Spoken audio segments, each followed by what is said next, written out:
What's poppin', people? Welcome back to the Misplay for Game podcast. As always, I am your host here, Elixir or Andrew. What's up, the internet? It's your boy Tom. I got a different background on, but I'm still ready to talk about the same goddamn card game. And what up? Hey, it's me, Redeemed Marcio. We are done with the evil arc. No more evil Marcio. We now play honest Digimon, guys. Yeah, wow, that was a slow ass move transition. I'll fix that later. But yeah, we're back with the pod. And the week off has changed a lot of things. Tom's not in the country. Marcio has beaten the washed allegations, and I have been a Rainbow Six major doing real esports. That was weird. Still is weird. But how's it going, fellas? I'm alright, you know? Making it do. BT16 is out here, boys. It's the land of the free. I'm not even gonna hold you. This is so much better than 15. You guys are mad, and you deserve to be. It sucks. We are not making it the 5 minutes in before we break. I'm gonna gas it really quick. I went to pre-release, and my pre-release was nuts. It was like I have a funny pre-release record. I either like bust her out or I don't, and I win everything. And I pulled double secret magnets. For our collections. Thank you very much. Yeah. These are not gonna end up with like this is probably Andrew's and this is probably Saf's. I know the drill. No, I'm maxing my Magna X's. I'm sorry. All right, then you guys can dogfight for these ones. But listen, all I'm saying is that I played against. I sat down and we were in we have like a local scene server chat for those who are not at Manchester Digimon residents. And I was like, quick, people are beefing about some event or whatever. I was like, quick, I need the brain trust. Like, is Pulsemon good in pre-release? Because they all say Pulsemon in text. And everyone is gassing it up. And then I was like, wait, it doesn't matter what I built in pre-release. And I was like, Sethmon armor source under this guy. Good luck. Yeah, I was going to say, surely you just went, what's a level 4 that says armor purge? And then just put... Dude, I played next to no level 3s. I was just dropping 4s, and if they didn't remove them immediately, it was game over. How did you do at your pre-release? I won the pre-release. Okay. Was it just like a bunch of chumps? Well, I think I pulled I have some of the other stuff. Special shout outs to Valkyrie's Vault here in Indianapolis, Indiana. Big ups. It's a great ass store. But how many people was it? Like not a huge 8 people, but that's fine. Yeah, it was not too bad. There's there was a Lorcana event on, so apparently a lot of the people who, because there's multiple pre-releases throughout the weekend and stuff, and here in Indy there's a bunch of stuff going on right now anyway, so I think a lot of people are like, the Friday pre-release I'm not feeling it, but a lot of people were at the Lorcana, so very cool. You just showed up to the store, took their Magnas, and now you're fucking off back to the UK. Both secrets, yeah. I'm going to the Evo Cup probably next weekend, but I hit a... They're going to hate you if you win that. If you just show up, take all their pricing, and then leave. They were really tight too, though, so I bought a box once we finished, because I was like, you know what, the vibes are good. I like the store, they're nice. And I hit some other stuff too, so I was pretty happy with that. Great, the group, super nice staff. They came through when they were like, we didn't have the pricing set up that they wanted to and everything like that. They came through and they were just like, we have old pre-release packs too. So my partner and I were at the just came through to round numbers. I have an even number and everything. And they were like, yeah, here's some pre-release Nume X's and stuff. And I was like, thank you. Wow, that's very nice of you. So shout outs to the Indianapolis metropolitan area Digimon scene. Y'all have been good to me so far. I appreciate you. Have I secured your Dorumons? I have a chunk of them. The thing is, it's tough to get you an SR at week -1 of the event. So, but I do have. We're only getting this set, week +2 of the format. So nothing matters. Yeah, that is true. Nothing matters. Yeah, it's crazy that we have gone from being super excited for 2 BT16 events to having none. Official or unofficial, they're just gone. I want to show you. I haven't opened it because I think it might be funny down the line. But you know the Ukomon that isn't legal because it says in kanji that it digivolves. So wait, it's illegal? Yeah, it's not. You're not allowed to use it. Really? I thought it would just be like they errata it or something. Well, there's no errata to be done because it's just not in the right language. Yeah. I mean, I think people at locals are still gonna use that. Yeah. But the rules for language stuff at events, like you can't use like Japanese cards. Sure, We'll have yeah. to see. They've made it Because it's an English. It is an English card. Yeah. I mean, like, and the serial numbers, right? It says P123 in the thing, And the so it's card's like, written effect is there. Oh, serial number? Sorry. Really quick, did anybody say serial number? I haven't heard about a serial number in a minute. You want to tell me about a serial number, Marcio? Oh, dang. Damn, he restored it. He put it back in. For those of you that haven't seen the short, how it did dummy numbers. Crazy numbers. It was nuts. I checked it the other day. I was like, this is ridiculous. 5,000 views or something. It's crazy. Yeah, I'm 5,000 so views. glad people love watching this. People love watching us, but for like 45 seconds at a time. They're like, these guys, they have exactly one take a minute that I like, and I'm like, awesome. Thank you, bro. Oh, I get foul at second 50. You do not want to be there. It is so funny. Like, YouTube Shorts just occasionally bang for no reason. Like, it was relatively consistent. Now like, the average view count now kind of is like north of 500. But every so often you get like, I don't know, the Balfi one is like 5.2. Upside Down Morgan's 1.6. Marcio, have you checked your analytics to see if it's just like, how are people finding this video? Because no. Annoyingly, shorts don't let you link to other people's videos with the like little inbuilt one, because otherwise, like, I was trying to link it to Marcio's, but it just won't let me. So it's like in the comments, but have you tried getting into the comments of a YouTube short if you're on mobile? It's psychotic. It's awful. It's awful. It's like YouTube Shorts is like, so this is not a media trends podcast, but like I spend a lot of time looking at like the way that Google has updated some of their stuff, because I'm doing a lot of like SEO optimization for other work things. Me. Yeah, and I just feels like YouTube Shorts exists in like defiance of good ideas. Like it's so close to being like an actual competitor to like TikTok. And then like every third thing just sucks entirely. Yeah, like it's completely awful. So I have like waves where my YouTube shorts are like, okay, this is bangers, just banger after banger, and then it gets to like, scroll number like 15, and it's like a little child playing Minecraft. And I'm like, where did you come from? And then it gets restored again, and I get like 10 more good ones. 5 of them are like Key and Peele sketches, and then I scroll again, and it's like some dude like digging a ditch, and it's like, what is happening?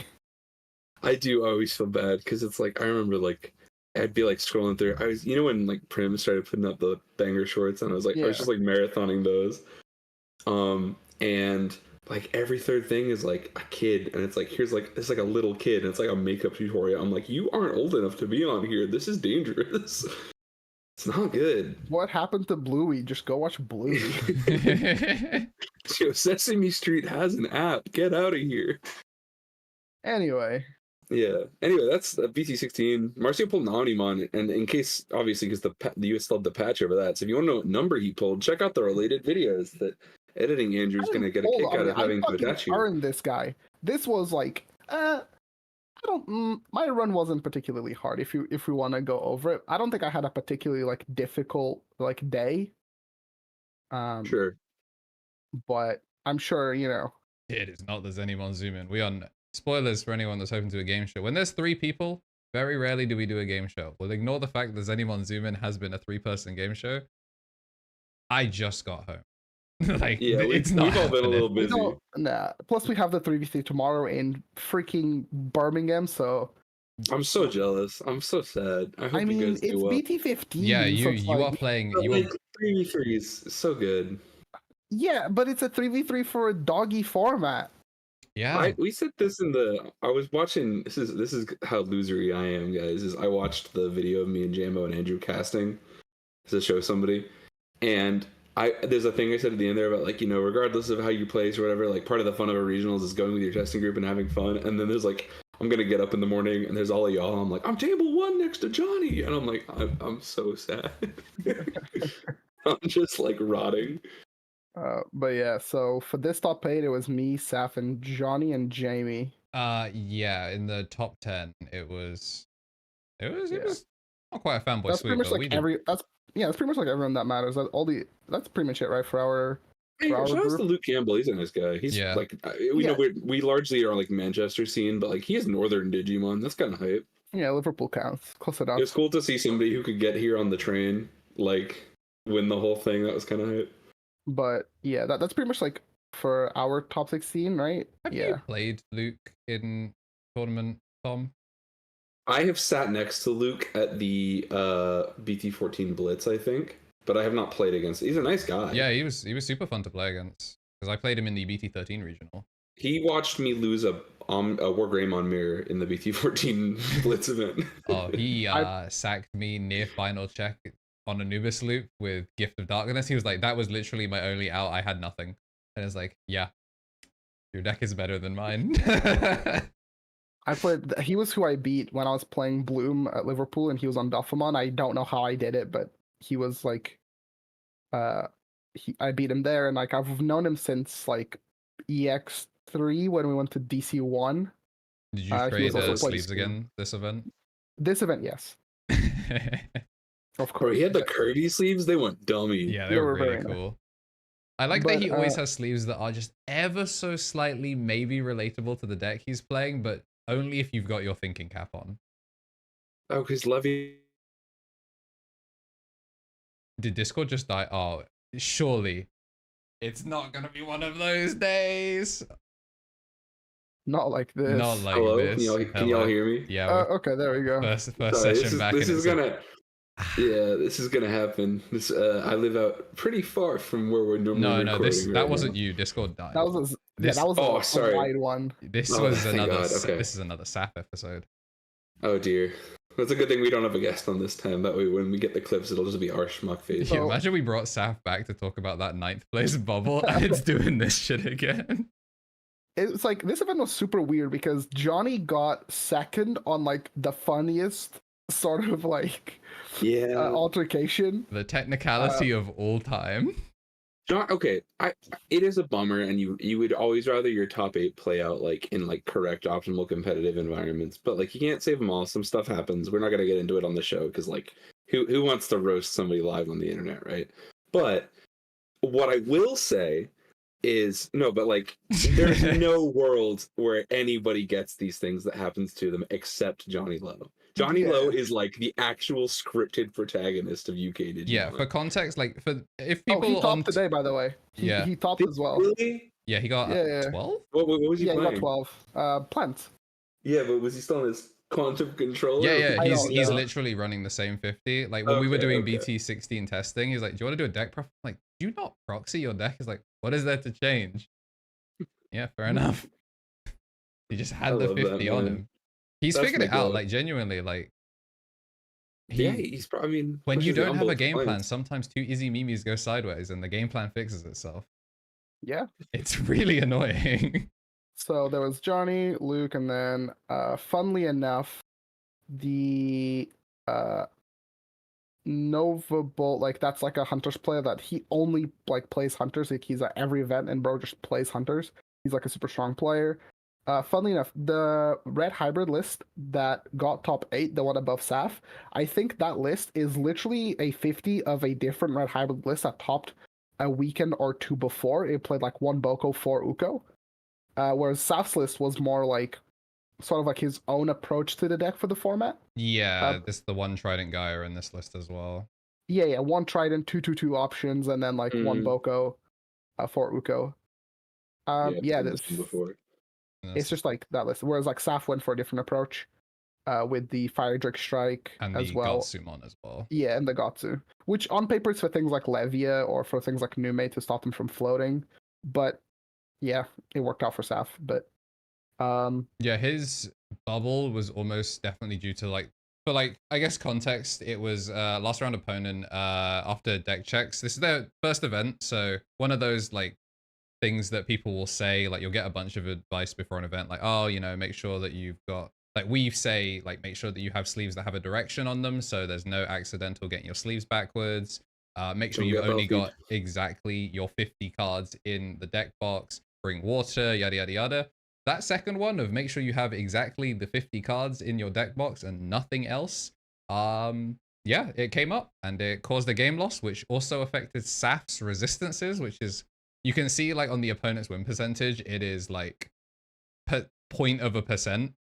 Yep. And it just came down to that. Because of that game loss being given and set loss, it then affected Saf's resistances, which made him go under. But Johnny doesn't like opening prize cards. So Saf's 9+1 serial Omni was very, very funny.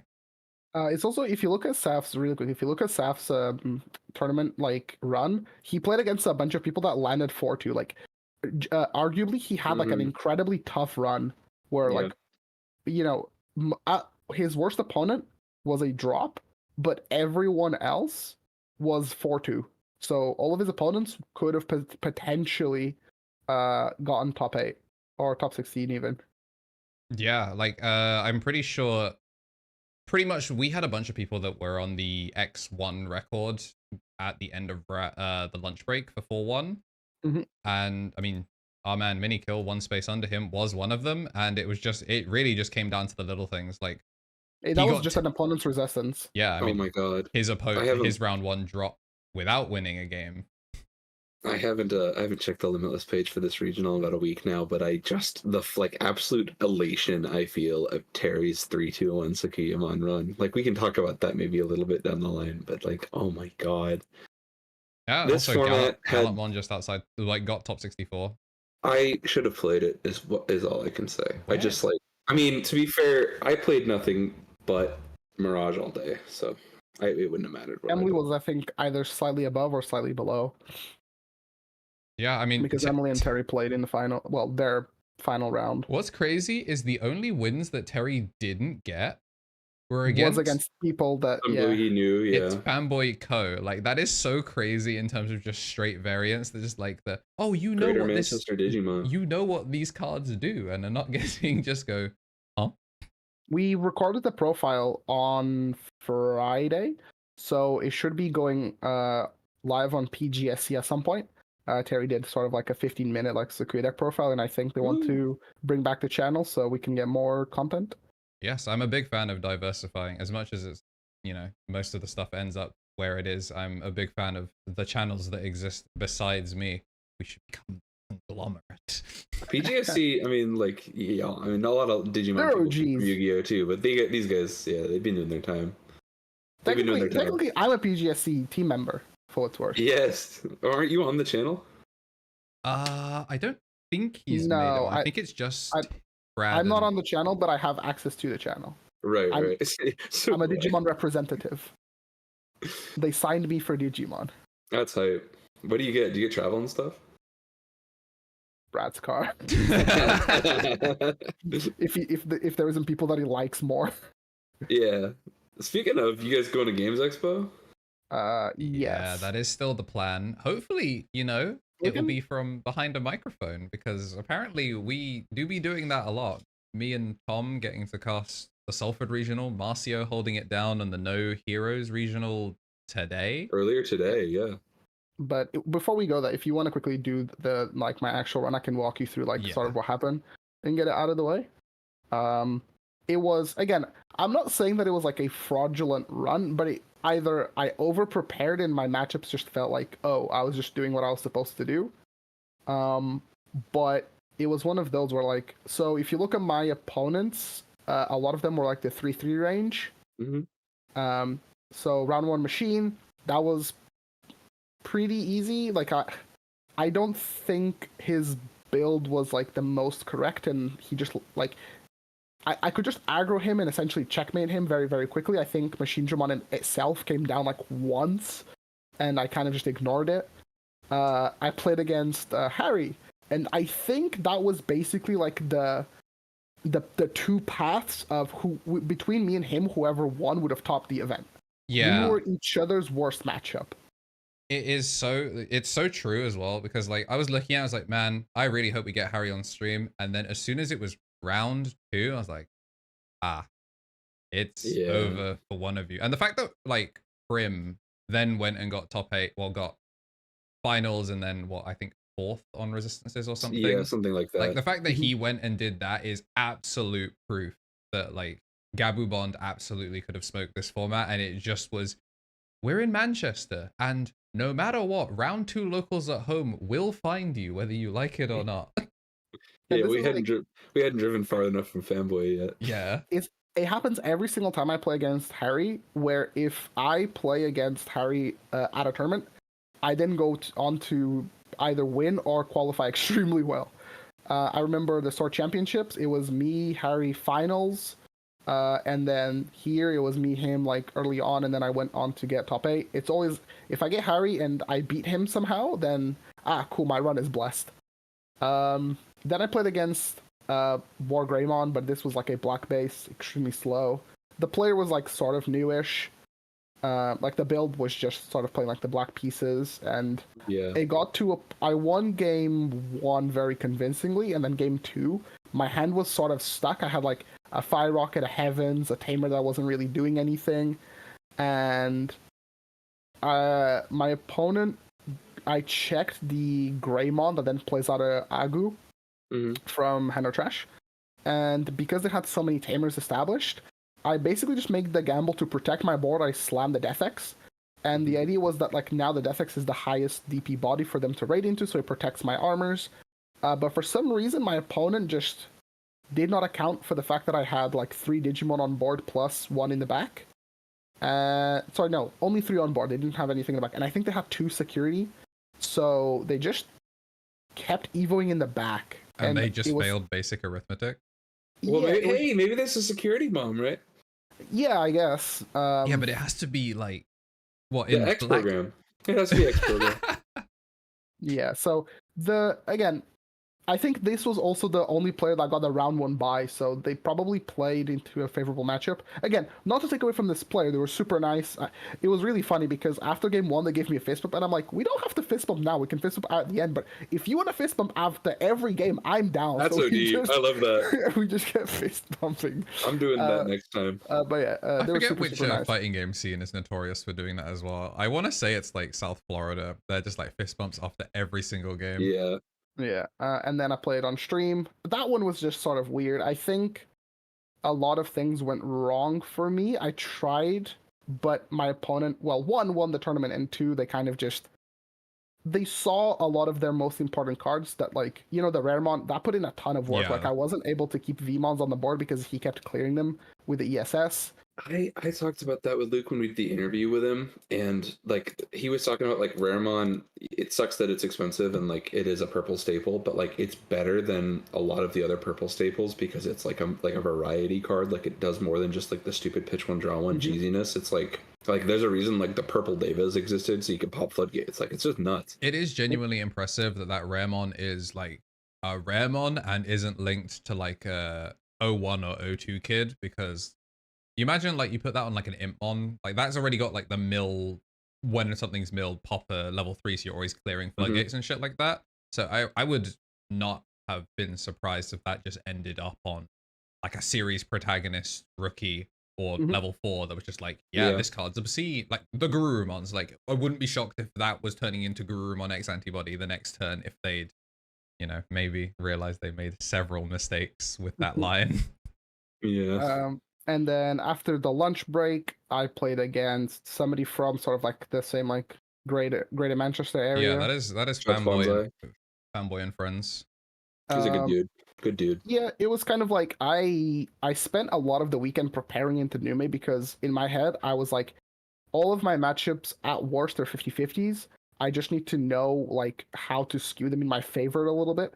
And so my build was, there were points where my build was more teched for Nume, but then I basically thought about like, okay, realistically, how many Numes am I going to play against? So I just need to have a list that, you know, feels good into Nume, but then I can smoke everything else. And, you know, a lot of my techs came through against Nume. I was very fortunate to see some Zudo Aces, and I was able to basically get the Nume win. I don't think I could have played it better than I did. I think all of the actions that I took were correct based on like what was in my hand. And it was basically just like giving me those extra 2-3% every time like I did an action. I was like, okay, by doing this, I can do this, I can cut them off of this, I can like keep the tempo up. it was a very hard game. I think it was probably no, actually the Fenrir game, the last game was definitely the hardest. But that one was mostly because there was a lot of emotions going into it. Shiny Caterpie, phenomenal player. Like they've beaten me at the Blitz event back at Liverpool. They were on Hunters and they were playing Luga. Luga into armors is weird because I'm never really like OTKing them, and all it needs to happen is like 2 security firecrackers, like an AG and a delay card, or a Gato, or a piece that they were missing, and all of a sudden, like I just get blown up. And crucially, your list isn't on an obnoxious. Oh no, it's on 3 Fire Rocket. So that's what kind of made it 50-50. Because I mean, you spoke about it literally on the last podcast that the moment we went, oh, it's mandatory to have Alliance and blocker.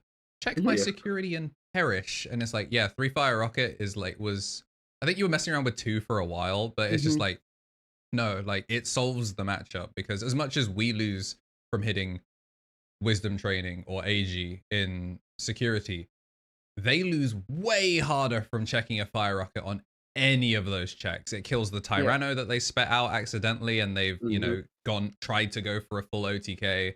It kills the Fenry on the first check and instantly passes turn if they weren't respecting it. And it's just one of those things, like, realistically, if the Fenry player is using AG4 blocker, you're in a winning position. Most of the time they forget that it does have blocker and they're just dying for free. So that was one of the I had that happen at the regional. I was like, my opponent just kept letting attacks through, and I was like, I don't think they know. But essentially, so I was down game 1, and there was a point where I felt like extremely defeated. Like game 2, I was like, oh, my run ends here. I lose again to the same player. I'm getting, like, this player's just better than me.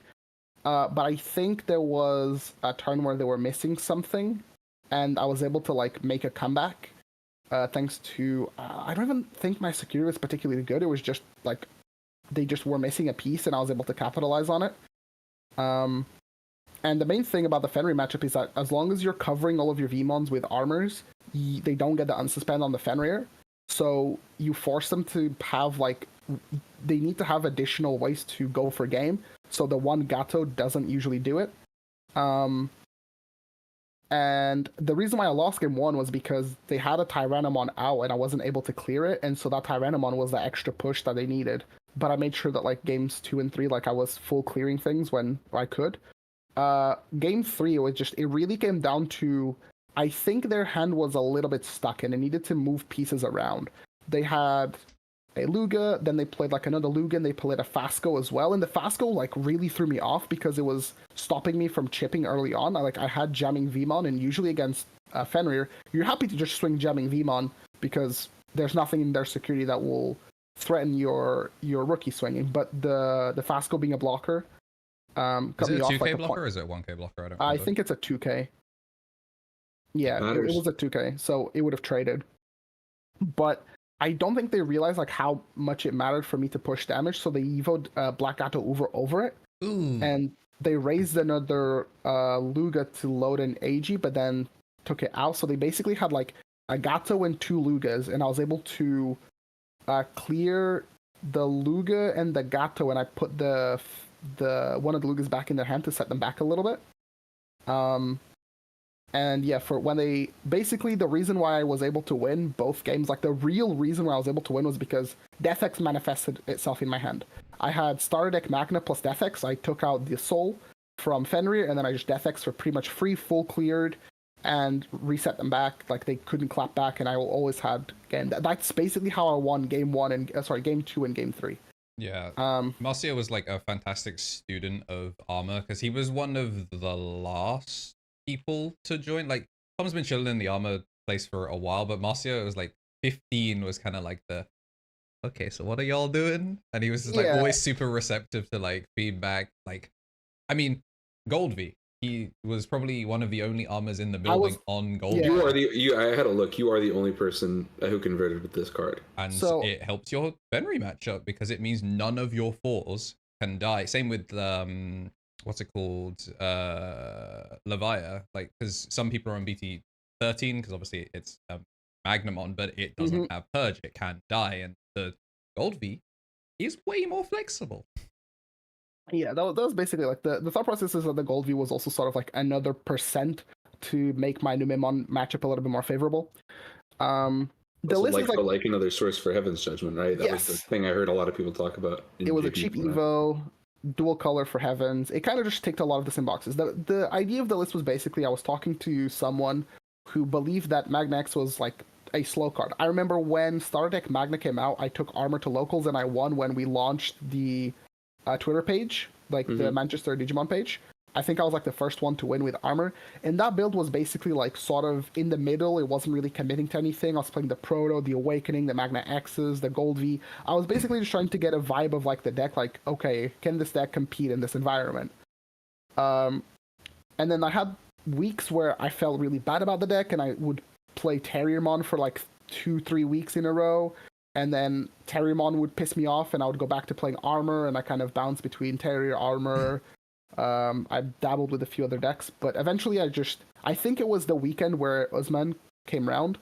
The list that I was playing, it just wasn't working. I think it was, I had the Magna X Daiken Megadeth list in my head, and I needed to get it out of my system. So I spent most of the weekend testing that package, and it was awful for me personally. I just did not like how it turned my aggro deck into a mid-range deck that just could not compete with anything else. I super did not like it. So I think it was like the night before or the Friday night. I was just like, you swapped a lot of stuff out on the Saturday as well. Yeah, yes, because I think when I left to go do setup, by the time we came back, you had like your 50 on the table, and the Magna X's were like flipped upside down as like a these are getting cut type of thing. Because you were always looking at the Magna X as like, as far as the numbers are concerned, as much as we all were starting to not like it and we're starting to go lower and lower to the ground, the lists that were converting in North America and in Europe were all using quite a few Magna X's. Because at the end of the day, if you run out of a game plan, making a wall that doesn't die, and when it does die, heals 1 whilst you like dig for your Death X or an actual game plan, is an incredibly useful thing to have, especially if you can awakening to it for cheap. Or protoform into Magna X, you heal too. Yeah, but the problem, of course, we were having is like, you know, versus Numemon players that are not drooling on themselves. It doesn't do anything. Yeah, like you get, it's way too slow as well. You get double shrunk, and then the security attack +1 over the Monze X clears the 2 things that you just put in there. So like you're just spinning your wheels. So I think that it was like you were kind of pushing for the as close to the floor as possible from day one, and were kind of just testing because you had to. But I think we all knew you were going to end up on aggro at the end of the day. I don't know. There's just something about, like, for me, Armor Fire Rocket, man. Yeah, it's a good card. I was telling Seth this, and I remember in BT8 when I didn't have a deck because Shivamon just turned off. I will never forgive Bandai. Yeah, when Shivamon just lost its niche, I was like, what do I play in BT8? I was like, oh, I'll become a Blackrock Greymon one trick. This was like BT8 Blackrock Greymon. And Harry kept playing Alpha, and I just kept getting fucking my shit rocked, and I was like, this deck is awful. So I pivoted towards Armors, and I played against like Saf one time at locals, and Saf washed me. That is a rite of passage, though. That like you playing Armor and going kind of nice with this, and then Saf with his Demi V main deck, and you go, oh, he's kind of nice with this. Is like, I think it's happened to every single one of us, even Emily, and she's I mean, she was on Armor for a bit during this format, which was really, that's what really it was. Fun.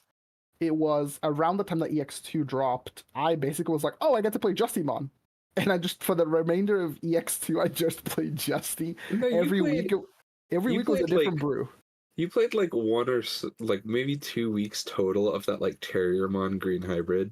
That was like a thing. Oh, like, it felt like right at the, felt like that was like, it was nothing. No. I just wanted to play It was just the best it could get. It was still green hybrid. I just wanted to play Justy. And Emily just took my Armor cards, and she just became like Armor pilled.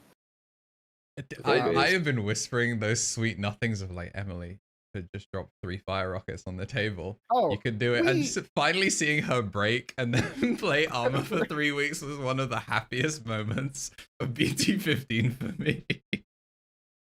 Yeah. So yeah, that's pretty much like the run. Like it wasn't a super special run. I think, I played to my outs. I won where I could. I lost to the only undefeated. What else is there for me to do? I dodged Mirage. I was overly prepared for Deva. I prepared for Deva a lot. I mean, every week I played against Tom on Deva. If it wasn't Tom, it was Toby. So against Deva, I had like anywhere between 15 to 20 games. So it was like, but I just didn't play against it. But I got to dodge Mirage, so that was good. Yeah. I hit so many OTK decks.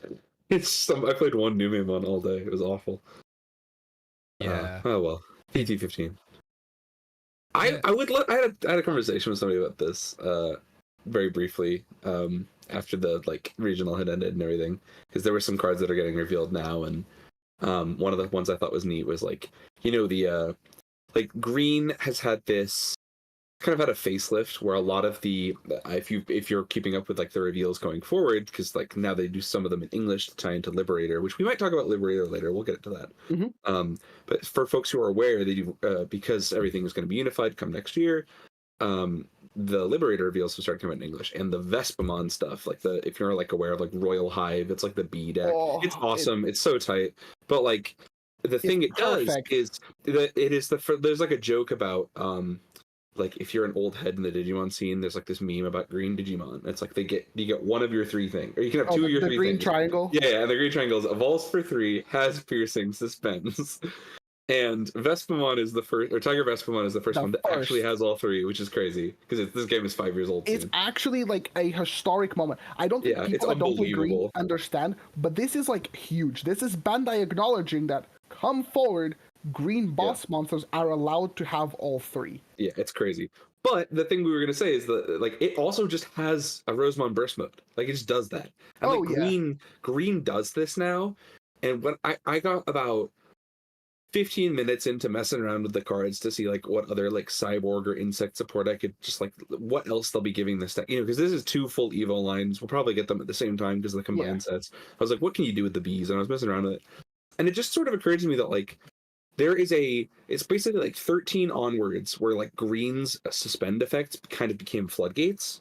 It's like you just can't unsuspend, except Ibanmumon Ace. Yeah, for some reason he's the only one. It's crazy. So I was going back through my notes I've been writing about my matchups on the day, and it's like the like Herculean task I had to beat Mirage players for even a single game is like I was like Jedi looping Mega Gargomon Ace, and I was like doing stuff in the back with it over, and I was like, if any one of these was just I Ibanmumon'd them and they couldn't unsuspend 1,000 times, I won the game. So here's to the next. Maybe Ibanmumon will one day get a good card. He hasn't had one yet. No. He is getting notably better though. Well, yeah, anything out of a 0. It's like the first Ibanmumon is one of the worst cards in Digimon. Yeah, we put it on a list. I'm pretty sure we did talk about it. We should check that later. Speaking of the Boko, it goes out right for the blue one goes out right now for members. I don't remember any of the cards we put on the blue one. The blue one is really quick. Since we're talking about like future format cards, it's I want to talk about EX7, so we can get to some of the Liberator decks all at once. Okay, sure thing. But it's very hype. There's a lot of the bugs are so good. I got to play my first few games of EX7. Sorry, not at work.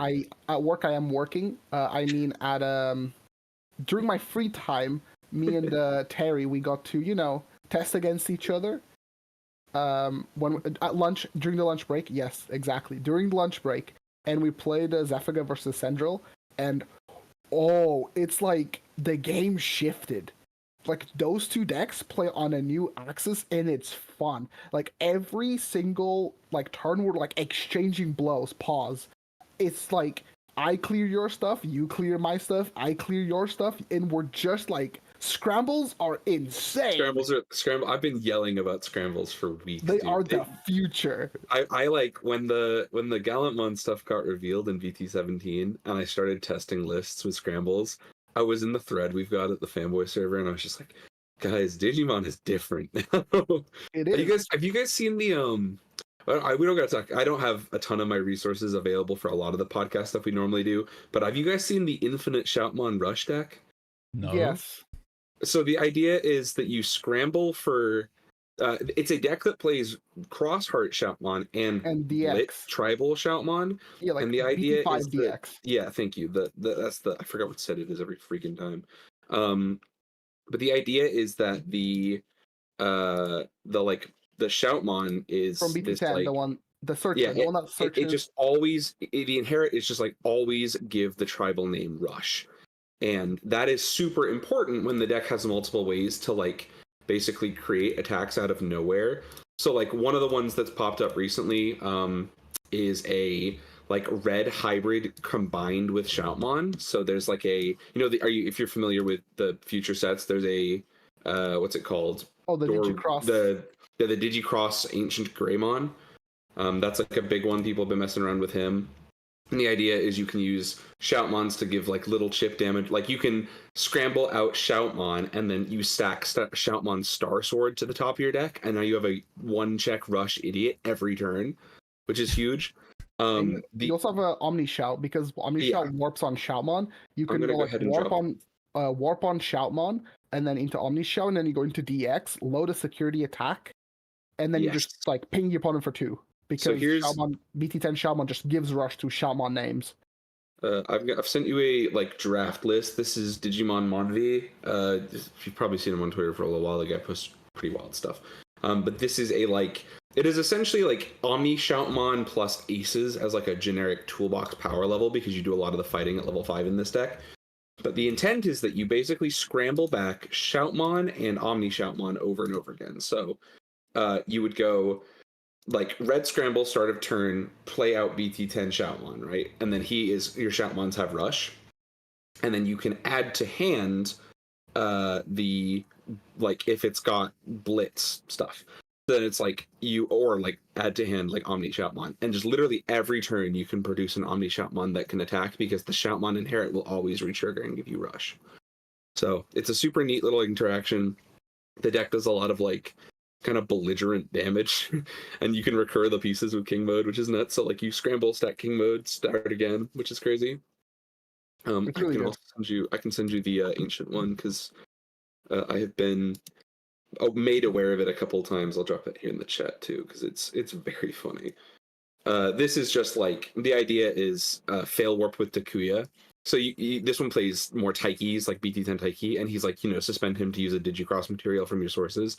So you just fail warp with Takuya to take back Burning Greymons and Agunimons every turn, and then you just Digicross over and over again. And then every time you need to return your Ancient Greymons to the deck, you just use King Mode. And then you can gain Rush again using scrambles with the Shoutmon. Like the particular interaction. This I don't think is as real as like actual Shoutmon beat up. But Shoutmon plus Scramble is like a super legit like little tool that this color now has, because like Rush Blitz is like, they basically were like, one of the Shoutmon lines has Rush, the other one has Blitz, and with Scramble you can put them together. Yeah. So you actually just cheat. It's crazy. Yeah, it's pretty nuts. Your resources are fake. It's kind of tight. Removal is going to be... It's really cool that they've given every single color now, like... Or maybe it's dangerous that every single color has purple levels of recursion. Like, they talked about how calling cannot stay at 4 because it's detrimental to card design. But now, if they print something that they're like, we should probably one of that.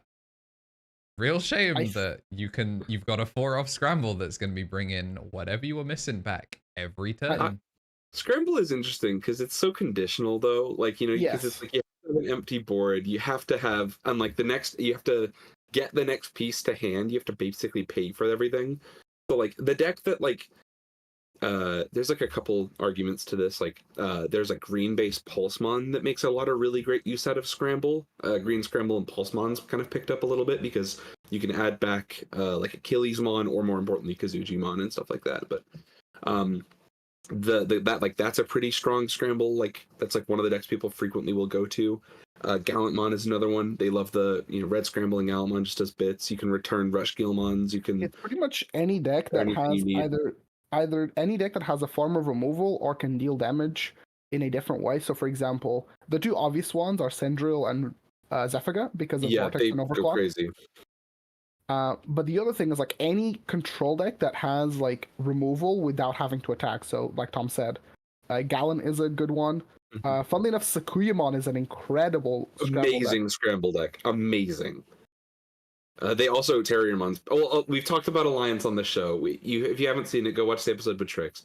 But like Terriermon, like Lotmon Alliance is like maybe, if you ask me, it's the highest high roll scramble deck. It's like you make a free level 6 and then your Memsteader starts off. Also Virus Imperial is also Virus Imperial is good. Look, I'm not gonna. Maybe I'm keeping Virus Imperial on the down. That one's for me. I'm telling you, I'm doing a little bit of meta manipulation.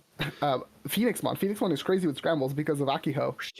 Because you scramble, suspend Akiho to give it rush, and then all your tamers unsuspend. Yeah. So you get double Akiho procs. Yeah, which is foul. It's so good. So good. Wait, the other one is Ravemon. I had some fun with Ravemon. Don't you also get like the Kirsty proc as well if you play the Biomon? Yeah. You got the whole shebang. Okay. Yeah, exactly. Yeah, Bird is tight, dude. Yeah, with scrambles, Bird becomes like a lot better. Birds, I think, is an incredibly good deck. It's just it suffers from the format being hostile towards it a little bit. But Crimson Blaze should just also not exist. It would do a lot more. It would open game design up in a lot more interesting ways if all the special summon decks didn't lose to one card that was super splashable. Yeah, that's fair, but someone does. Like I play Gallantmon, I can get on my horse here. I made an entire format out of 7k, no option or no floats or whatever. Like some cards are objectively broken, and Crimson Blaze happens. It's like Crimson Blaze and Venusmon are like the two halves of this coin. Where like Venusmon is like a you don't get to play, Crimson Blaze is only I get to play. Yeah, but counterpoint. Mm-hmm. We can't keep Johnny out of top 8 with Crimson Blaze legal. What do you think we do when it's gone? Oh God! Have you guys played reprint Death Xmon? have you guys played against like EX7 Diaboromon? Dude, I'm struggling. It's insane. I'm struggling with so EX6 Diaboromon. Johnny was actually doing Nene. Yeah, it's crazy. Like I was playing against, and this was like no Clock of the End, like BT17 support. This was just EX6. Mm-hmm. And Diaboromon is crazy. And it was just like, how is this deck not doing well? I don't know. I mean, it gets folded by Crimson Blaze. Okay, yeah, but if you don't have them in your security... Rapid X also absolutely manhandles that. So there's Rapid X, but I mean, some people, Johnny, have figured out a way to get around that, which I'm not gonna leak because I want him to continue winning things. But is it like a there's a way? Is it the Brigade stuff? There is a way to just get around that, and he's gonna kill people. He's gonna kill people dead. He ran out of tokens in 2 games. Like Brad gave him like 20, and he was having to use the store packs as like extra tokens because he just had so many. Johnny is not gonna swing until he has to. Yeah, Johnny, he's like trying to make the movie. Yes, exactly. If he can recreate the movie, it's insane. But the Diaboromon cards are crazy. Every now and then, Bandai prints like a beautiful custom card, like Will of the Ancients or whatever. The Imperial card is just like broken in 9 different ways to Sunday and all that. Clock of the End is like insane. Like it's good now, and it's going to get even better the longer the game goes on because it's this like extra axis that Diaboromon gets to operate under that I think is like it's really good for the game for archetypes to have toolbox support inherently. I'm telling you, the Clock of the End is just a 3-cost protection. That card is actual dog water. Right. It's not good. You think about it as 3-cost protection right now, and then in 5 sets, we're all stuck under Blue Flare Endless Control. You're going to be really glad somebody brought Exodia. Okay, but I'm just going to tell you that the game's rules don't allow Clock of the End to be good. You have to make... Yeah, of course. Could you imagine if you could lose like that consistently? Yeah, like, tokens by rules not being allowed to have sources is the only reason that Clock of the End is... Yeah, until we're in, like, Blue Stun Hell is not... But even then, it doesn't have protection against being stripped, so the Blue Stun is just going to get rid of it. Paladin Ace. Paladin Ace is better. Yeah, I'm just saying, like, Clock of the End exists as archetypal protection instead of having to archetypal float or rely on decoy, which is notoriously inconsistent depending on what color you're playing into. It will help against cringe decks like Secon. Some of the other things that are neat is that like the Diaboromon players, depending on where you're at, like the converting lists for Diaboromon are really interesting because it does just have an unbelievably bad Imperial matchup right now, and there's just no way around that. But what it does have is like versatility in how you build it, and so you can, some people really stuck to the EX6, like make your guy, give it the what's the Kreskarurumon option is called Beast's Metal Storm or Beast something. Cyclone. Beast Cyclone, thank you. And it gives all your guys a blocker or reboot sec attack. It's a super dope build. Everybody likes that. I thought it was if like it had jamming.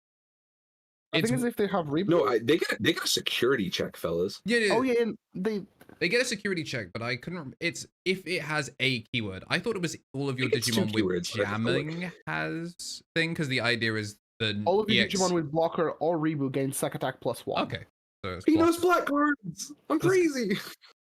But yeah. Anyway, yeah, it's crazy for that. I really like that. I am trying to pill Johnny on it, but it would mean that his game plan ends at go 3 tokens wide and kill them, and that's a really hard sell to Johnny. Well, so that's one of the build. The other thing in 17 is they printed the new Karamon stuff, which is all about killing the main stack and just leaving tokens, and that build is crazy. Like it has definitive strengths and weaknesses that the other one does not, because it's basically a memory printer in black. But it loses to things like Sorai and like anything that just is like your guy has no sources hate. So formats will come and go where these two styles can kind of play off each other. So you're going to sit across from a Diaboromon player and you don't know if it's like Johnny Lowe Forma de Psychopath or not. You know what I mean? Like you're just you're gonna have to figure it out on the day. And that's like, I think it's more interesting when we've talked about this, people complain, but like, you know, Digimon is more interesting when archetypes are more than just like my purple guy discards and draws.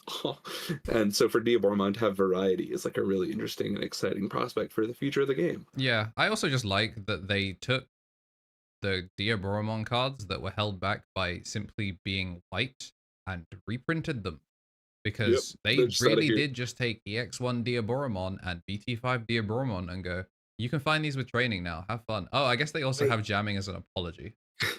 I will say the one stickler for Diaboromon is that they really do still need the old Armageddon, and like it being mono white does suck. Oh no, my level 7 that is mono white. Whatever will I do?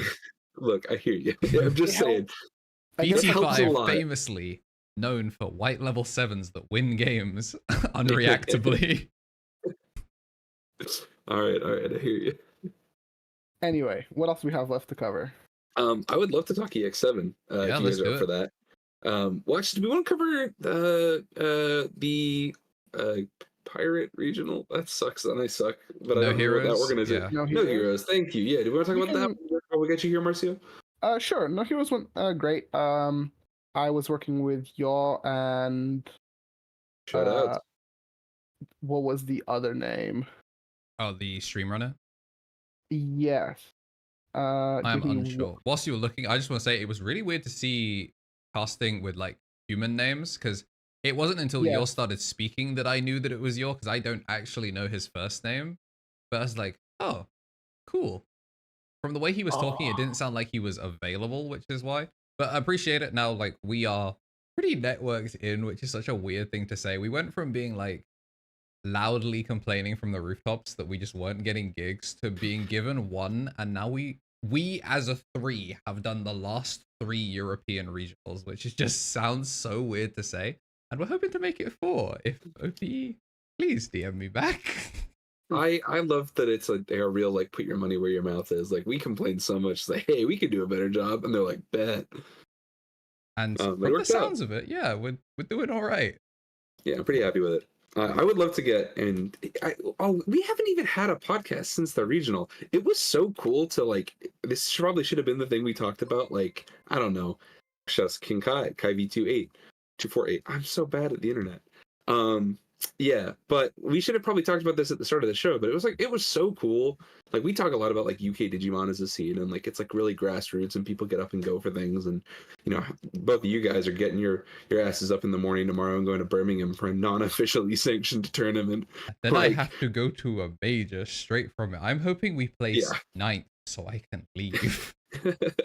But it's just kind of dope because it's like there's a lot of like real grinders in the scene that make their effort known to show up. And like if you saw one of our three faces, like you probably saw Andrew a lot because he was busy all day, but like if you saw me and Marcio, or you know came up to us or anything, it was very nice to meet y'all. It was cool. You guys were real sweethearts about everything. But it was also just like it was cool to see like all the people that you've like. Digidread's such a nice guy. I want him on the podcast so bad. It busts me up. It was like, for me, it was like, I don't mind people approaching me. I don't mind at all. But it was strange for me because I was just at random points in the venue, and then people were like, "Oh, hey, I watched the podcast," and I was like, "Oh yeah, I guess I am part of the podcast." Because my first instinct is like, why are they talking to me? But then I'm like, oh yeah, you know what? I do participate in this podcast. Yeah, you're right. When Rossi was saying that, was like, you know, you come before the and featured guest. Like, you are considered the third member of the podcast. It is like you're not the guest anymore. That ship has sailed. You are contractually obligated to be here. Yeah, for me, most of the time it's just because I'm so focused on like what's happening. Like I keep my mental very much like for the tournament. That's why I tend to play like relatively fast decks. You know, I've done my reps with Bloomlord, but at the end of the day, if I can play a deck that doesn't take a lot of actions and I just win quickly, I generally tend to do better with those decks. I know where I'm an aggro player. I know what I am. You know, I don't need to try play control decks or. What are you playing next format, Marcio? Shakubon. Okay, I joke, but I've been playing a lot of Shakubon. Yeah, that's a funny deck. Did you see the we keep getting sidetracked. I just haven't talked Digimon with you guys in a while. Yeah, we take 1 week off and we got a lot of catching up to do. Goddamn. But yeah, it was really cool to meet everybody, and it's nice that like the regional like Marcio's cast this morning. If you haven't seen it, I'm sure the VOD will go up on the places that they No usually Heroes, TCG. It'll be on YouTube, I believe. But I mean, it was a great cast. Sounded good. Like some interesting games I got to watch. This format, super like well ran. The only like downside was because people were not as invested into it. They had availability for like 384 players, but I think we were like just shy of like 80 something. So it was a relatively small tournament, but it was still great. Like a ton of people. The other problem is like online regional. So one, obviously the delays hurt it. It was another event that was supposed to be BT16. That got BT15ified. So it's entirely possible they had more signups at the time and then they just lost a bunch who wants to play dog format. But also online events only get one. You have to win to get a serial Omni from an online event. It is limited to just first, whereas offline it's obviously top 8. So you're putting in a lot more effort in a format you don't like, in a methodology you don't like, just for like webcam against Mirage. If you don't go completely undefeated, your day was wasted. Yeah, it's a tough break. I mean, what more can we say about like how bad the delays suck? But like, I really do hope that I had this conversation with somebody here because one of the things I discussed with like some folks at some of the different game stores here in town, it's like the US does not face a lot of the logistical nightmares that come from being UK Digimon. And the atmosphere, I would say, about the topic of like the global synchronized release schedule really changes depending on where you're looking at. Because for us, like, I don't want to speak for you guys, but for a lot of people I've spoken to in the UK, it's like, oh my god, thank god, because if everything is synced up, we're probably not going to get screwed on the delays as bad. Things are going to be better organized. Like, they're going to, Bandai is going to have to take better care of these things. But here they're like, there's a what now? Because they just don't care. They don't have to worry about it. Yeah. So it's the only delays the only delays I care about, the ones that go on my battle area. That's so true, dude. Anyway, we can talk about shout out to a guy who might get rid of them. But yeah, I just want to hear Marcy talk about regionals. You want to do quickly EX7, talk about Liberator stuff, We Sure. will do the Liberator lowdown at some point, maybe. It's been a weird one. You guys read the, hey, let's be so for real with me right now. You guys read the novel yet? No, not yet. Yes. It's good. Okay, I've read the Marcio. webcomic. I haven't read the novel. Next week. Marcio, I think the bug guy is a Winnie the Pooh joke. Because he's named Winner, and then, like, they call him Winnie, and he has bees. Somebody was like, somebody, I think on Sorry, it was a red t-shirt, by the way. Somebody on Huang server was like, Huang looks like Winner if he was cool. And I was like, dude, what the hell? Not my man Huang Zero from the Huang server. Why did they go for him like that? That's brutal. Oh no, it's so funny. Didn't like they did not like his most recent feature film release, the BT16 tier list. I love them. It was tricks on an alt account. It's also really funny. Huang is like also a massive like Tiger Vespa fan. Like he fucking loves Tiger Vespamon. Yeah, I feel so bad. You guys, so this is like a quick sidebar on Huang here, because like you guys, we've had on the pod, big like acquaintance of the show, friend of the show, whatever. He's a good dude, and he does a lot for Digimon. I know he's been busting his ass trying to learn VGC and stuff like that. Did you guys see what's going on in Orlando? They got no internet. There's like, it might be the first Pokemon regional ever canceled. Wait, the stream is live. Yeah, but they're so behind. Like they're not gonna, like they might not finish. Yeah, Swiss round 3 has round 3. Whoa. Yeah, it's 7-4. It's I have my watch here. Hang on. In Eastern Standard Time, it is 5:41 p.m. So they are like wicked behind because of the internet issues. Like it's not good. Speaking of VGC, do you guys watch the Azazel video? Like, I know we're a Digimon podcast, but we do flirt with Pokemon every so often. And the Mons, for whatever reason, Twitter it's been talking about Digimon versus Pokemon again and how it's not real, but everyone keeps doing it. The Azazel video just talking about like what it's like to have friends that are freakishly good at the game. Luckily, Johnny just winning is not actually on his mind. It's just something he keeps doing accidentally. He realized that if he wins, he gets to keep playing more good Digimon and more fun Digimon. He just keeps winning as a necessity. But the rest of us sweating our balls off just watching him cruise to another, like, yeah, I'm undefeated, lol. It'd be like that sometimes. Azazel's video is really, really good. If you like struggle with competitive mindset, it's a really, really good video to watch on like how to overcome stuff like that. I want to do more like lifestyle, like, hey, you know, card games. We should have a video book club for this podcast. That'd be nice. We're trying to watch the Liberator book club, but like that's kind of the vibe actually. Yeah, like, we are going to talk the novel next week. So Marcio, get reading. And if they do another thing of the webtoon, then we'll do that. So this is your mandatory, like, this is your like warning for whatever the date is next month, June 2nd or some shit. We are going to talk Liberator spoilers again. Very exciting. But let's talk EX7 while we got TommyNT here, because the whole set's crazy. You want a card app link or whatever? No, you beat me to it. Perfect. Yes, sir. Perfect.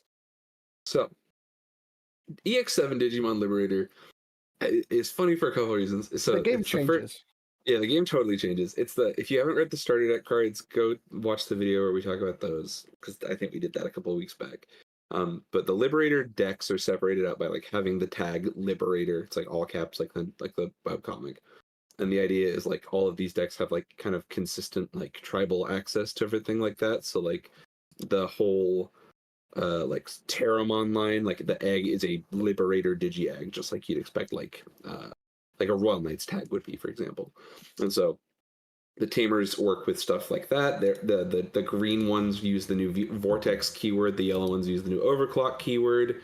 The first other Liberator character deck that we've had revealed that is not yet in the webcomic is Yuki, the main character from the novel, and Immon. And instead of having a new keyword for that, it's all about like a different kind of like playing from trash axis. There's a ton of new stuff. Like it's the most I would say it's the most like maybe since BT11 was probably the last time I think we had this many like new complete overhauls for either new archetypes or new decks. I cannot remember the last time we had this many like there's maybe like there's Dragon Links cards in here, but that's about it in terms of like random love for old archetypes. It is this really is like a interesting new as chapter well. of the card game. The last two EX sets have been like, you're getting support for a deck, but it does not play with the other stuff. Like, this is the deck's new identity, and it is take it or leave it. Like, the Ragnar stuff does not play with the old Ragnar stuff. Like the old two attempts. Xiaopenmon or whatever. The fish things. Those are completely different. Beelstar in this is unrecognizable from her old state. They're like, you are playing Three Musketeers for real this time instead of Beelstar Turbo featuring some other guys. And like the Impmon is they shut that shit down real quick. They're like, this is not a Beelzemon card. Leave it alone. I'll correct myself really quick before we get a comment about it. I did forget about Lilithmon X. That is probably the most like, hey, here's a random drop of support for an existing deck. But like overwhelmingly, there are the nature spirits, which we can talk about in just a sec. It's like the first time they've done a like an order as a deck, which is cool. Have we had an X Antibody Demon Lord in every single set since BT12? No, there was not one in 13. 13 did have far too many things for there to be. Yes, never. So, I mean, we can start talking about like these like things a moment. I think Nature Spirit is a good introduction to what the deck will eventually be, but I think the deck is incomplete. The fact that the deck doesn't have like a dedicated delay card, as well as its rookies being sort of like hit or miss, I think the deck is missing a lot for it to like do what it wants to do. It doesn't even have its own egg in the set. You need the promo Wanyamon. The promo Wanyamon. But like this is the first sprinkling of it, so it is also an EX set. So sometimes they're just like, you'll get. It's an incomplete deck. The deck right now, without saying too much, it does a whole lot of nothing. It has some good cards, but it doesn't do a lot. But I'm excited for this deck, mostly because Tentomon is a Nature Spirit. Because of the pet. I was really certain we were going to get a Tentomon. I'm pretty upset. But like that's my one like grumble about this. Exablau got an overhaul. Yes. And like not really like abandons the old stuff, just like really crazy. Yeah, he'd probably be the exception to the like, hey, that deck that you like, it's different. It gave like Source Strip. It gave Source Strip like a win condition. Like you're Source Stripping for a purpose. You're not just Source Stripping to floodgate things out. Like Source Stripping is actively what you want to do to push your game plan. Yeah. I think it's cool too. This is like, people love to we had Tom on to talk about like the Gomamon fish floodgate pile. Which was a funny deck, but like every now and then those like Source Strip decks would play Dianamon, like Marcy said, to floodgate stuff. This is like the antithesis of that. Bandai were like, not anymore. 2 checks, please. Yeah, and you can unsuspend. Very cool. Yeah, unsuspending is also cool with the witch, like ice Sorcerermon. That's right. Yeah, it has the tag like witch something. He has ice snow, and he is a wizard, and then has ice snow. Witchenly, yes, the Witchenly stuff. Is the option card plays him out, right? Am I crazy? Yes. Is that the idea? Summon Frost. Summon Frost. Yeah. You play out a level 4. This card's crazy. I think the card types that I've liked the most in the set are specifically the level 4s for the Liberator decks, like the Galemon and the Shushumon, as well as the Punkmon. I think those like this text is this is the future. Insane. Yeah, this one's crazy. I get worried about so good. Yeah, I was joking about this before because it's like, oh, you can now play 2 Yukis, or like you can play 2 Arisas. Yeah, but it's not if you have 2 or if you have 1 or fewer Arisas, it's if you have 1 or fewer Tamers. So this is like your turn 2 can be like promote a rookie in like I've been spending a lot of time messing with the purple stuff just transparently because I'm a big fan of heavy metal Dramon. But it's like, drop an analog youth and then Evo into the 4 and drop a Yuki is like disgusting. It's so good. This text is crazy. It's also that like for these decks that want multiple Tamers down, the problem is that like having multiple Tamers that do different that have different functions, you never had time to set up both of them in a timely manner. You do now. And it's great. It's very, very cool as well, because you could see that they had decided that their design language was going to be your archetype 4s should play their archetype tamers, but a lot of them were like, if you have one, so you couldn't, like if you really needed to fight for a particular tamer. Like also Tom said, like getting the second one is usually what helps swing a game massively in your favor. Also, if you have to use them as like your only level 4 in the back, it felt like you were just losing so much value. Yeah, like a 2-cost Evo that plays a 4-cost tamer is just memory swing that cannot be argued with. But yeah, it's definitely flexible. rough. Yeah, I really like this because they've realized especially there were some decks that get more value. Like Mirage can bounce its tamer back, so it will proc its level 4s multiple times. The Yoshis like are getting free played, admittedly off of a level 5, but they are getting free played every time that thing evos, and it kind of shows like the decks that need a tamers and the decks that could play the tamers were in two very different power bands. Yeah. I'm a big fan of the 4s. So Marcy makes a really great point. The other thing that's like kind of cool about how they've incorporated some of the design space here is in the starter deck and promo cards. The keywords have been on the 4s to kind of give you like a beat body early. So like Overclock, I believe, is on Shushumon. They are now solidly like these are the second 6s that you can play out of EX7 that have the corresponding keyword and resolve the game correctly. So like the new Central Mon is like I think the consensus is that the new Central Mon is like the one that you would default to. This is like this is the most tokens you get from the starter deck one, but the new one is just crazy. The new one generating tokens every start of main phase is like super strong. So strong. And then I think there's a Zephygalmon is probably a little different where it's like you'd be surprised. This guy deals a ton of damage. The security attack in him is like pretty crazy, but he's also the only one that like I mean Vortex is good, like you're gonna attack regardless. But the other one evolves for 3, right? Yes, yeah, but who cares? However, it's a Vortex. So, you've got Cheetah Blitz. No, I get it. I'm just saying. This one with the 3-cost Shoto that like unsuspends and then gives him piercing card. Like that Shoto, it's like okay, Shoto is very funny and people are finding ways to put this in things that it doesn't belong.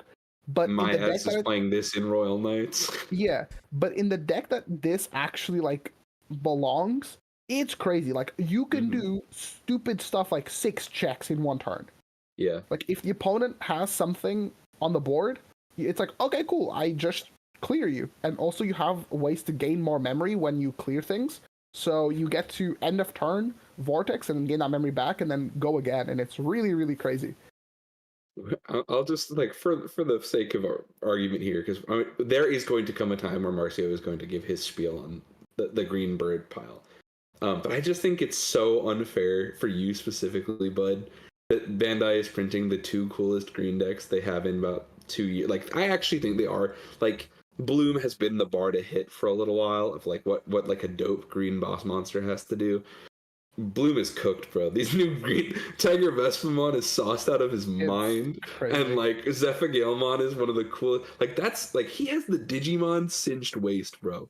It was over before it started. It's crazy. Like I just knew that. Like are we gonna have the time? I don't know, man. I'll get the deck in max rarity, and then my girlfriend will poach it, and yeah, I'll play a Tiger Vespamon. Classic. She's not taking that one. She's not taking that one. Yeah, that one's you got the time. Y'all want to talk? What's up? If they have built like a wine glass Digimon as peak, he is actually spitting. She ain't gonna take Zephygalmon anyway. It doesn't go wide. No. Emily's like feeding. The level 5 is just Agitar. For like a 2-stack deck. She'll get bored, but it doesn't go super Emily wide. Loki is like the epitome of like players don't like characters, they like functions. Yeah. No. And it ain't a swarm. I think the moment that Emily hits someone with like Vortex 2 checks and suspend 2 checks. Oh, it's dopamine. Yeah. It's like dopamine. It's like Bloom Lord, but like. If she goes scramble and then goes all the way up the line, it's gonna be the funniest shit. I'm so excited. I was trying it out on Untapped with a like rando guy in a lobby. I was like any EX7s, just to get a fix of Digimon in, so I could talk about these decks. But like, oh my god, like the new birds cards are nuts. What else is in this set? I think we do need to talk about Musketeers. Do you want to do your spiel, Andrew? I have been the biggest hater for like I've been waking up extra early to hate. I'm going to church tomorrow just to pray for the downfall of this deck. Like it's you won, bro. There's no Hina. Yeah. Yeah, I kind of willed that out of existence, but also we're going to talk a little bit Liberator spoilers. This is another one of those decks where I think as soon as you read the book, you realize that we were not getting a Hina. These are them finding clever ways to print support that still works with the old stuff, but they're like, yeah, we don't, like, Hina does enough. Like, these have on plays and when digivolvings, and them having their when digivolvings isn't just like a, oh, this makes things better. This is a, don't expect another Hina. Take it or leave it. And these cards are insane. We had a DHM in the comments talk about jobber decks. That is actually like the perfect way to describe it. Is I've been rewatching the Batman animated series from the 90s recently. Shoutouts, big ups. You're welcome. Well, what are you talking about? Like I told you it was on Netflix. Yeah, you did actually tell me it was on Netflix. That's true. My bad. But here's what's up. They're basically gonna be like, hey, here you go. We haven't had a Craniumon in a while. Let's sprinkle in a Craniumon card to the new chapter of the book, and you can just get this. So it's like, to you, #1 stan of Glup Shitomon on Twitter, don't worry, bro. The Liberator cast have got you. Yeah. Tobu Catmon has 3 cards. I blinked and I missed it. What happened? If you were a big fan of a Scrimblow Bimblow, everyone always says in Pokemon that like every single Pokemon is someone's favorite Pokemon. That is not the case for Digimon. But if you are scraping the bottom of the barrel and having a taste, you might be getting a new dish soon. It's good eating times for you. Gundramon is playable in Musketeers. Damn, I can't believe Keith Lee is like, giving shoutouts to different Digimon for us to go check it out. Yeah. Keith Lee is single-handedly reviving old archetypes. For sure. Do you guys know who Keith Lee is? No. The YouTube guy? He's like a TikTok like food reviewer, and his whole thing is that like he's like omega popular, and he'll be like, oh, check out this like tiny bakery in like New Orleans, and then like it will be like flooded with people. He like makes businesses out of nowhere. It's crazy. If you've not seen, if you know when you scroll through YouTube Live or YouTube Shorts, Andrew, and you get like a random live stream, guarantee you'll have seen him on one of those. We eventually are gonna sort that out to maybe have, we'll see, like either just random Twitch streams are gonna be on the YouTube Shorts, or somehow we're gonna have the podcast to do vertical format and horizontal. It's gonna be chaos, but we'll figure that out. Kind of 30-60. It'll be a disaster. No, genuinely, it probably just looked like what our Discord looks like. The roses. The roses. Memory +1. Nah, I don't think I passed hard. All right, are there any other So I want to roast muskets if you guys got a sec. Yeah, because we don't have BT. Saber Leo Ace is really good, by the way. That card's really good. Yeah, that card is good. I love that it's a Leomon that has an on deletion technically. Yes, that card is really, really good. Yeah, it's hype. I'm a big fan. I mean, the Nature Spirit stuff is cool because it's also support for their own archetypes. Like the Otamamon is like Blue's 3rd new Floodgate, which is crazy, but it's also a Nature Spirit, which is cool. We have been waiting for those for a while. Yeah, this one's nuts too. It's also kind of green because like you can evolve it over green rookies. It's not gonna matter, but like it's an option for deck building now, which is cool. It's an extra color for Heavens. I'm excited just because like I think Tlalokmon is kind of cool, but this deck does this deck does nothing. Well, it makes 2 Triceramons and stops you for a turn, and then you die on the next turn. It's like you need to see Eldoradimon like ASAP, and if you don't see Eldoradimon, you're cooked. It's like you're. But they've saved pieces, right? So there's still no Kabuterimon stuff. There's still no Edamon stuff. Yeah, there's still no Edamon. There's still no Anjulmon. Yeah, a lot of that stuff will come down the line soon, I imagine. They're just gonna sprinkle it in. They're re-releasing VPETs today, so the marketing wheel keeps on going. All right, let's talk. I want to roast it. I want to roast the hell out of muskets. So for the objective health of the game, thank God they killed old muskets. Like I complained about it last time we had one of the podcasts. We saw it today on stream, like how the guy beat Derek. Like shout out to Derek. He was on stream round 2. And the guy beat him by just going Beelstar, play Nailbone, Beelstar, play Nailbone, play out another rookie. And he just had too many guys for Machine to deal with. Yep. And so the ability to make it tied to an archetype is cool, and Digimon is at its best when archetypes have relevant identities. So here's to to Muskets no longer just stealing all the like 7 Demon Lord level or 7 use cost options. So, yeah, it was almost machine-like in the way that it just alters your it's like brain on how, parasite. like Dorbic, machine, and they're just like how do I look at Digimon through my lens? Yeah. Derek's The lens. This is like, oh, the I got Muskets support. cards. We got support. The Muskets cards are interesting. A lot of them are about the ability to tuck option cards underneath Digimon to like basically maintain like different kinds of advantage. So like effect trashing screw shot gives you a memory, the red one kills something, I think, and then the black one is protection. Red one is Yeah. plus Oh, 3 that's GP. It's KBP. GP. That's right. And yes, the black one is Digivolve. It is wild. Oh god, it's so much better. Yeah. These cards are now like they're allowed to be more crazy because they aren't themselves going to be like build arounds on their own. I mean, you can still use them. Their Blitz is like pop something, then stack it, and then that's a separate effect, like a calling would be. So, big fan of like the way that they've kind of split this up. But the idea is that like you use the thing, it goes underneath, really cool, and you basically get twice as much bang for your buck for each of the bullets. And then the payoff is Star X, and she's just like burn security, which is a dope way to do it. Like some of these decks do need alt win cons, and like the thing, like if you've not had a chance personally to try, this is a shout out to like anyone Western audience here for the show. I don't think we get a lot of Eastern viewers who have not already tried these decks themselves, but like Myotismon is kind of like a prototype of things like this. I feel like having had a chance to play with it a little bit, where like that deck really only actually swings once a game. It hits you when you have 0 security. You like most Myotismon players don't actually ever check your security. And like the control decks are allowed to be built in this way where they are enabled by some kind of clock to like fatigue you, or some kind of like condition where they're burning security through their own gameplay loop, and it like gives you a lot more like variance in how these decks play.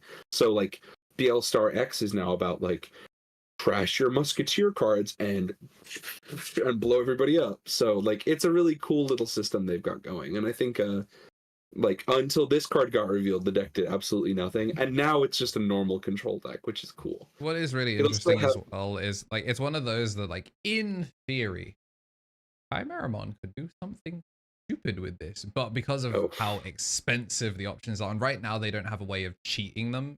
If they ever get a way of cheating those cards under, then we are in for some like ST Ragnarlord level like shenanigans, I think, of just like, oh, the game's over much sooner than it should have been.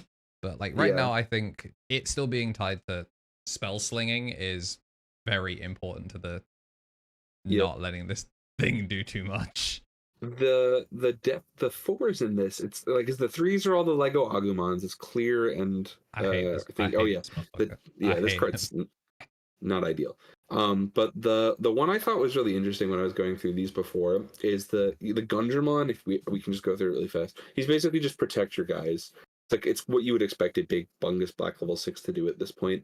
It's all turns when a musket would lead the play, trash the option card, so it do it. And then when you trash the option card, you digivolve somebody. So it's pretty strong. Yeah, non-once per turn as well. But the way that they've balanced this in an interesting way is that the Musketeer 5s don't actually retain their Musketeer tag on your opponent's turn. So you can't keep the Digimon safe while you are like baiting a blast evolution. So like Deputymon is the one I was shown for this, where it's like he is like, wow, like he does so much value for you on the board. It's amazing. Oh, he's only your turn, 3 musketeers. And it's like you can't keep him safe to keep like safely climbing up the field. So it's very strange. I'm like I think they know what they're going to get to with these cards. But they're just not there yet. Yeah. But like, give it another expansion. Star is obscenely popular. So, it's never that we're never that far away from them printing. Like, this is the other thing. Is like if you've kept up with the regional scene a lot, like Leviamon just plays a ton of security bombs. Beelzemon just plays, like, this deck is just gonna do the same thing. It's like, I expect probably 8 to 10 of these stupid option cards, and they're going to print another wave of these down the line, and you'll probably be like, okay, they've got 14 security bombs. Good luck. What's really interesting as well is they actually have security effects instead of just going activate main like they did before, which is thank God, because I would stack them. Yeah, exactly. Oh, I mean, yeah, I guess basically its security effect is activate main, but don't stack it while actually reading it for more than a second. No, it's just about the way the first time somebody showed that the interaction with them is that like they also are like, if you check them in a row, they do basically always fully clear a board. So it's like if you check the purple one, the black one, the red one, you basically guaranteed full clear. And it's like, that's so stupid, but like it's kind of cool because it's like the firing squad. Anyway, I'm a hater. I don't think the deck's real. It'll need a little longer. Real is Lilith X. That is a crazy card. Yeah.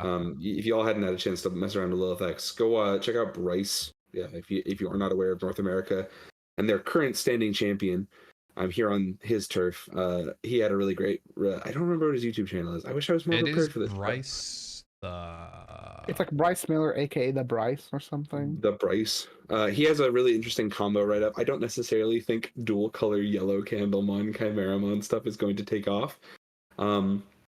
But he has a like kind of overview of Lilithmon X and like some of the things you can do with it. So if you're looking for inspiration, Bryce is the guy. He is a historically very good purple player, knows his stuff, and if you want to get excited for Liberator, this is a great place to pick up because golly, these cards are silly. Yeah, very funny.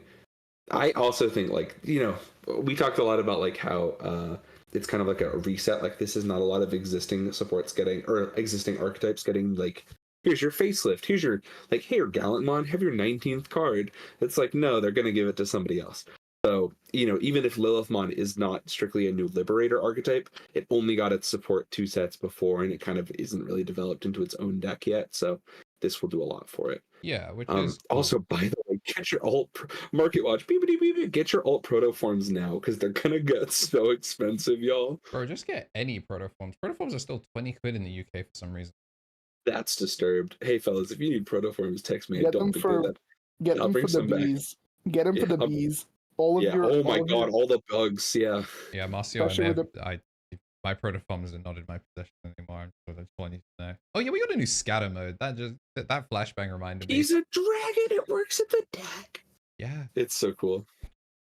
I need to get pre-release Nidhogg's soon. It's really funny that we got this because I'm pretty sure there's a podcast clip of me. I probably should turn it into a short where I was just like, yeah, it's a real shame because we're never going to get another scatter mode because like he's not relevant. And then like 3 days later, reveal Icemon scatter mode. And I'm like, huh. He's a dragon. I didn't know that, but apparently he's a dragon. Yeah, he's a dog dragon. Works for me. I'll take those. I'll cash that check all day.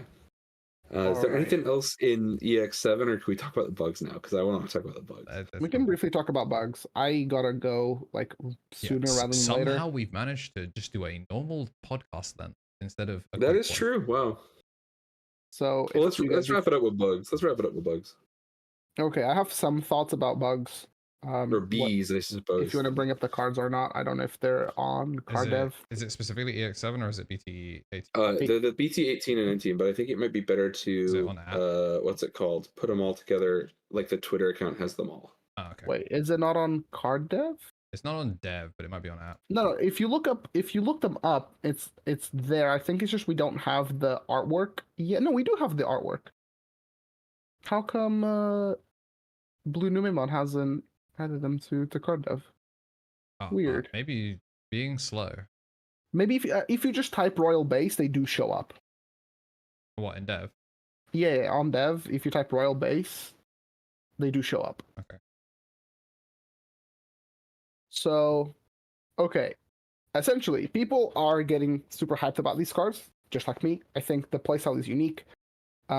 Protecting the Hive face-up security is awesome. This is something that we've had like conversations about. What if Digimon had face-up security? Now, people wanted to theory craft a ton of stuff and like start making bases and like, this is what the deck could look like, blah, blah, blah, blah, blah. There is no point in doing that up until we get the egg and the level 3 Fanbee. or Funby, Fenby, depending on translation, which one you call it.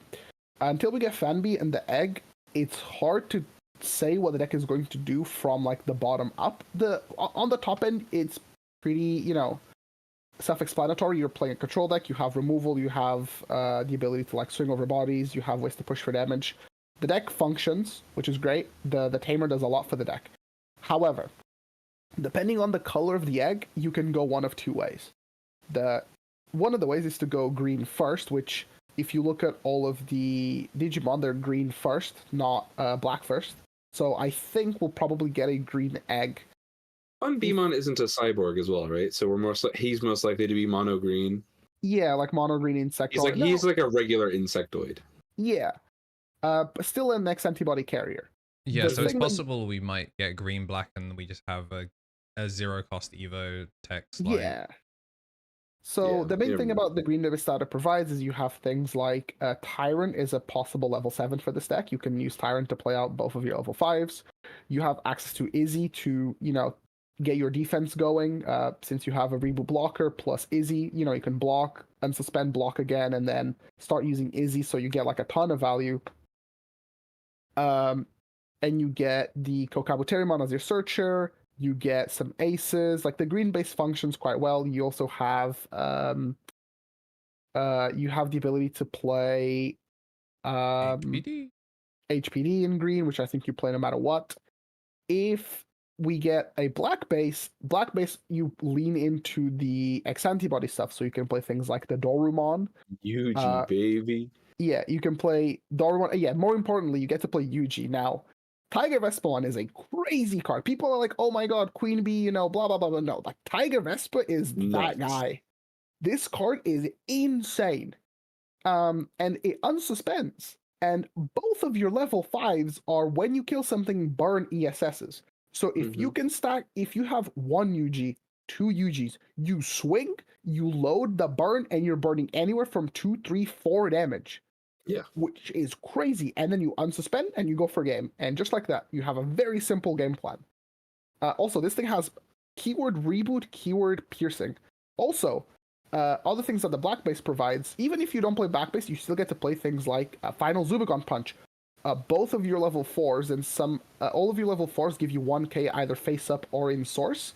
So immediately, one level 4 and you're in Zubagon Punch range. And you can go piercing, 2 checks, burn 1, unsuspend, 2 more checks at a very base level. Super crazy. Also, Forge B is protection. This is he's incredible protection. Like this is a premium level protection because then if it dies, it gets powering up the hive. Green never had this kind of protection. The most protection we've had was like Quantum or Tyrant, and even then they're like specific protection. This is just like this is what happens when you steal from the robots. This is some good stuff. It's our turn to steal from a machine. Yeah, it's really interesting as well that this deck the machine is players green. do get so many. This deck is green black, but it is really 3 colors because going into security is a yellow thing, and as much as we were 50-50 on what the secondary color after green was going to be, they put black and they gave it yellow. I legit thought it was going to be like it could be even a 3 color deck. That would have worked. I think it's crazy. Like we were joking just a second ago, like get your protoforms, but like this is like a real get your protoforms deck. Because like if you don't know, like you can like protoform and then like have the bees go to the hive. Like there's a lot of like crazy stuff you can do. Protoform is going to do a lot of heavy lifting in terms of keeping your face up security safe. Because of Queen Beemon, when your stuff dies, it goes to your face up security. With Proto, you put 1 to the bottom of the security and then Proto on the top. And you're recurring your level 5 ESSs, so you get to loop your burn. And just on a very like surface level, the deck is already positioned to function, which is great. Green usually takes like a set or 2 to like get a deck going. This just works. I think what's really interesting is it's a BT set deck. Like we were talking about like some of the decks in EX7 being incomplete. And that's because they are an EX set deck, and those very rarely launch as like a stable core that do something. You either get a complete deck that is bad, or it's like, man, I can't wait for the next set where they finish it. And this is a BT set where they're like, buy product, make deck. This deck benefits a lot from the simultaneous release, or like the joint sets. Yep, you Or read my it's going mind. to I get was gonna say I would love to have this as the like this is a clip in 5 months when we call this shot. This deck is a huge benefit. Is a huge beneficiary from that phenomenon. I think we're very likely to see all of these waves come out together here in the West. Calling my shot here. The other one I'm expecting is the Ghostmon girl. We've seen her in a couple things. She's been in a couple Liberator arts. She's in the secret rare, like secret pole card from the EX7 set. I would expect that to take up the purple spaces in this combined set too. So like, if you're liking Liberator so far, I think you're gonna have a really good fall. But I think that kind of covers a lot of the reveal stuff we were going to go through. Like the Hive stuff looks nuts. Like the EX7 is crazy. We haven't had a chance to do a little set review in a little while, but yeah. If y'all like that and you want to see more, like leave a comment. Get in the comments. Let us know what kind of decks you like, and then we can tell you your taste is bad. Yeah. If you missed us, apologies. We should be on next weekend. I don't think there's any reason we wouldn't be. Yeah. But hypothetically. Maybe not Saturday, depending on how events go and stuff, but we'll see. Yeah, so if we have to take another week off, we'll soon be back to being consistent as we always are. Also, I don't think we've fully addressed it. Thanks for 2K. If you made it this far in the podcast, you're probably part of the reason that we're at 2K. You guys have been... Just comment a number 2 emoji in the chat, please. We want to know. Yes, sir. Yeah, that's a proof that you made it that far. But yeah, 2K is very, very strange. It was a good weekend for milestones. Digipanda hit 6K. Eggman's now at 25K. Yeah, like we all just passed that 1,000 milestone like in the last 24 hours, which was really, really cool. Yeah, thanks for all the support. I will continue to do what I'm doing. I will continue to shout out people that are supporting the channel, and I will do it at the most opportune time until I don't, and then I will just throw from orbit.